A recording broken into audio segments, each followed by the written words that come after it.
আপনার জীবনে যদি কেউ ক্ষণিকের জন্য হলেও সুখ উপহার দেয়, একটি হাসি, একটি সান্ত্বনা কিংবা একটুখানি ভালোবাসা দেয়, তবে আপনার উচিত তাকে কৃতজ্ঞতা জানানো।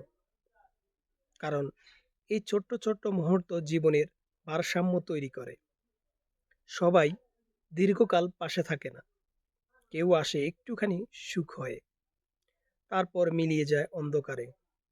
তবুও সেই সুখটুকু একসময় ছিল, এই সত্যটা মনে ধরে রাখার মতোই। আমরা কষ্টের মানুষকে মনে রাখি সহজে, কিন্তু যারা একটুখানি ভালোবেসেছিল তাদের স্মরণ করার দায়িত্ব মানবতার, ভদ্রতার আর মনুষ্যত্বের। তাই কখনো ভুলে যাবেন না যে মানুষটি এক মুহূর্তের জন্য হলেও আপনার মুখে যে হাসি ফোটাতে পেরেছিল।